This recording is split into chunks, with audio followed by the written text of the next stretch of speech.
China, in the view of many, is a country without freedom, where people cannot criticize the government, where the population is tracked and monitored all the time, where the government knows your every move, even on the internet, where people are repressed and controlled by the state. But how true is this? What is life like for ordinary people in China? Do they experience this on a daily basis? That's what you'll discover in today's video. In this video, I'll show you how these problematic and controversial issues involving China work, and what life is like for a Chinese person living in present-day China. Let's get to the video. When we think of China, one of the first things that comes to mind is that there are cameras everywhere, and the government knows your every move. And yes, indeed, China has one of the most advanced surveillance systems in the world. There are millions of cameras spread across cities, many of them even with facial recognition. It sounds like science fiction, but it actually exists. But then the question arises, how does this appear in the daily lives of those who live there? In practice, you notice these cameras in subway stations, on main streets, at ATMs, and even at neighborhood intersections. When you make a payment with a cell phone, which is practically all payments nowadays, or when you use public transportation, much of this information also passes through systems that can be monitored. The big difference is how the Chinese perceive this. What is the Chinese perspective? In China, most people see this as a positive thing. For them, it means more security, more convenience, less crime. It's common to hear someone say that if I lose my wallet or my phone, the police can track it down in a few hours. So, while it sounds like oppression from the outside, many people inside see it as convenience and protection. It's almost like a price to pay for living in a place considered extremely safe. But of course, there's another side to the coin. This level of surveillance also raises many concerns. On one hand, it brings security, but on the other, it means you'll hardly have a private life. The government has the means to know where you are, who you've been with, what you bought, and even what you wrote or shared on the internet. Now imagine this in times of political conflict.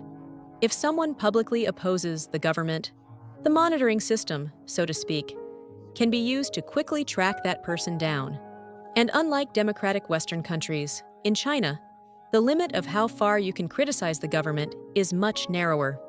This means that while surveillance is synonymous with protection for many, for others, it's also a constant reminder that freedom in this place has very clear boundaries. Another point here is that by accepting this system, the Chinese end up giving up something that in the West is considered fundamental: the idea of individual privacy. Life becomes much more practical, that's true. But you practically have no choice to leave this ecosystem. Want to pay for something? It will be via cell phone. Want to ride the subway? Facial recognition? In other words, you enter a system that offers you comfort, but at the same time increasingly traps you in it. So the debate is precisely this. What is more worthwhile? Living in a country with a very high level of security and convenience, but knowing that you are being watched all the time, or having more privacy and giving up this level of control that brings some stability, freedom of expression. When we talk about freedom of expression in China, the rule here is very clear. You can talk about anything except the government. Discussions about work, family, culture, or even day-to-day complaints. All of this is very calm. You can indeed talk with your friends in private groups, but the story changes significantly when you take these criticisms to the public space, especially on the internet, which is strictly monitored. Posts that challenge or ridicule the government, directly question the Communist Party, or encourage protests simply disappear. Sometimes the person's account is blocked. Other times the authorities might knock on your door for a conversation. And it doesn't even have to be something massive to cause public unrest. Some posts can already get you into trouble. And if someone decides to persist and confront the government, that's when the repression is heavy. And we've seen this happen at various times.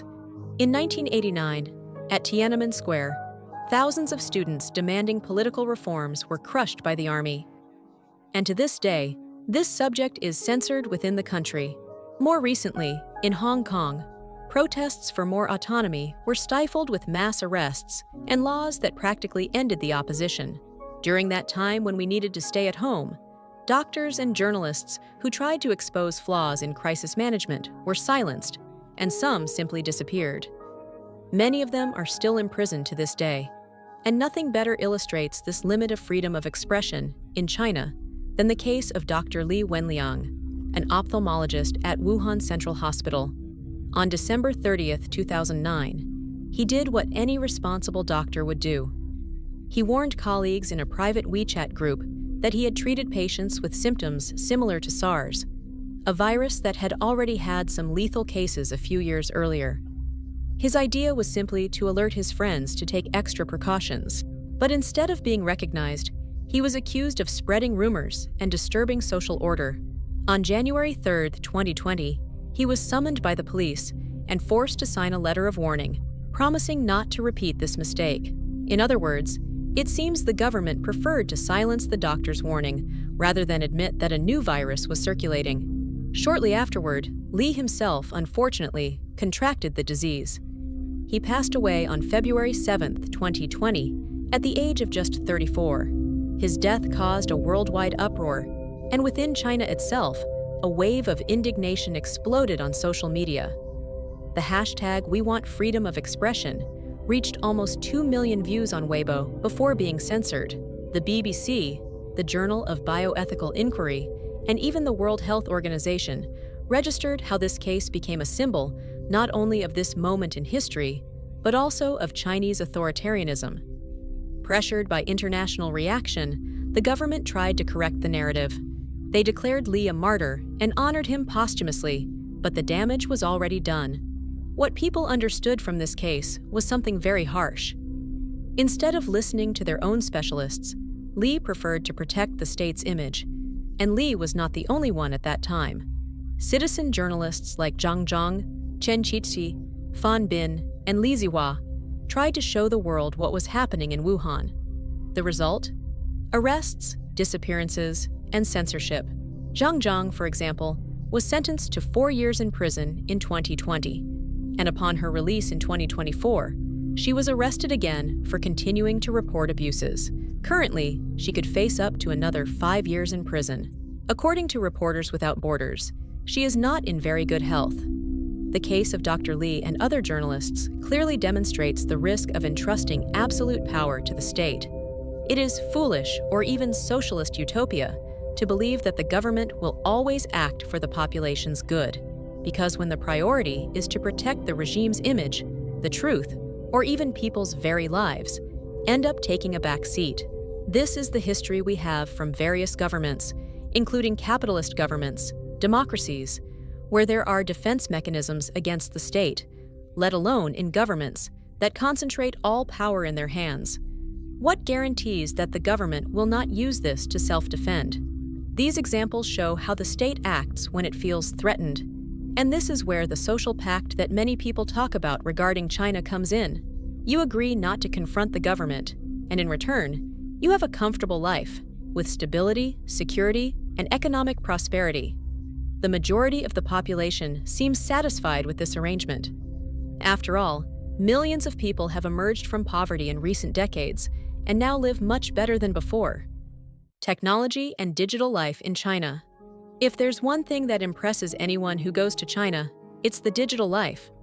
Over there, practically everything happens within apps like WalletPay. Schedule a hospital appointment, pay for a train ticket, send money to a friend, call a taxi, book a hotel. All of this is integrated into your phone. It's an absurd level of convenience. You leave the house without a wallet and handle everything on your phone. In fact, carrying cash has become very rare in big cities like Beijing or Shanghai. Life has become much more practical. But this convenience also comes at a price. The government has access to practically all of this information. Every payment, every movement, every conversation within Wishlet can be monitored. This isn't a conspiracy theory, okay? It's a system that's already well established. And yes, sometimes there are issues.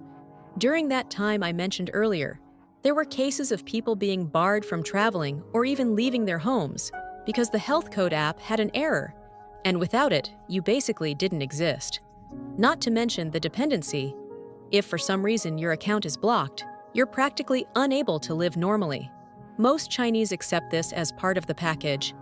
In return, they have a faster, more organized, and safer life. But this is something that divides many opinions. Is it a good idea to give so much power to a government? Any government, and trust that they will always use it for the good of the population?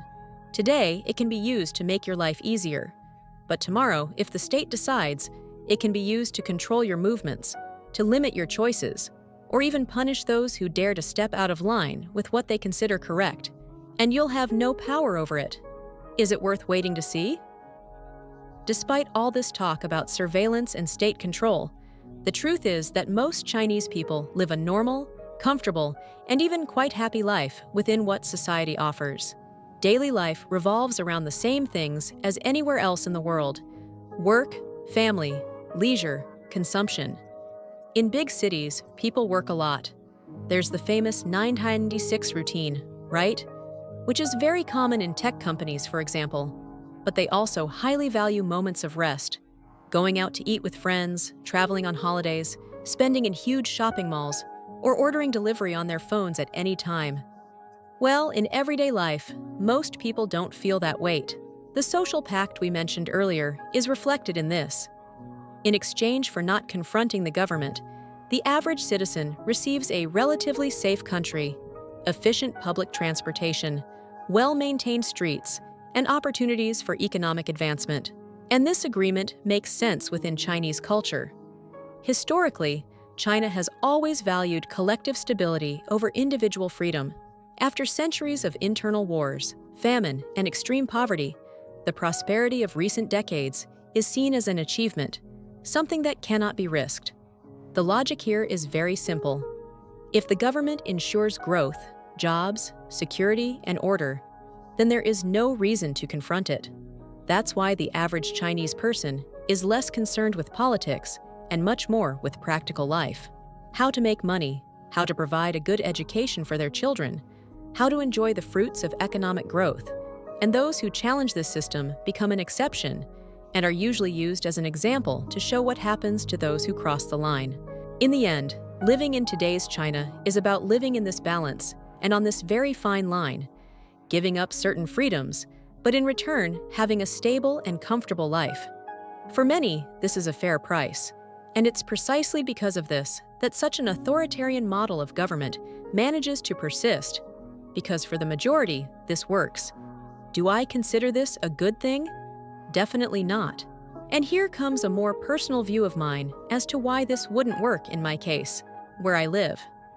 I believe in a more liberal economic ethic, where the state creates conditions but doesn't control every detail of people's lives or businesses. Or at least that would be the ideal, right?